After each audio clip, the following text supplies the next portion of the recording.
അപരാന്നത്തിന്റെ അനന്ത പഥങ്ങളിൽ ആകാശ നീലിമയിൽ അവൻ നടന്നകന്നു.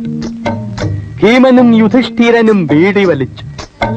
സീതയുടെ മാറുപിളർന്ന് രക്തം കുടിച്ചു ദുര്യോധനൻ. ഗുരുവായൂരപ്പന് ജലദോഷമായിരുന്നു അന്ന്. അമ്പലത്തിന്റെ അകാൽ വിളക്കുകൾ തെളിയുന്ന സന്ധ്യയിൽ അവൾ അവനോട് ചോദിച്ചു, ഇനിയും നീ ഇതുവഴി വരില്ലേ ആനകളെയും തെളിച്ചുകൊണ്ട്? എങ്ങനുണ്ട്? നിന്റെ തലയ്ക്ക് വല്ല അസുഖമുണ്ടോ? ഇല്ല. പിന്നെന്താ അതിന്റെ അർത്ഥം? സാർ ആധുനികമേ പബ്ലിഷ് ചെയ്യൂ എന്ന് പറഞ്ഞതുകൊണ്ട് സ്വപ്പ കഞ്ചാവ് അടിച്ചുകൊണ്ട് എഴുതിയതാ. കഴിഞ്ഞ തവണ പറഞ്ഞ അതേ ബോംബ് കഥ തന്നെ, സ്റ്റൈല് മാറിയപ്പോ ഇങ്ങനെ ആയിപ്പോയി. എടാ മരമണ്ടം കഴുതേ, ദോ നിനക്ക് പറ്റിയ പണി എന്താണെന്ന് ഞാൻ പറയാം. ഇതല്ലേ എനിക്കറിയാം. പക്ഷെ അവന്മാർക്ക് ഇപ്പൊ യൂണിയൻ ഉണ്ട്.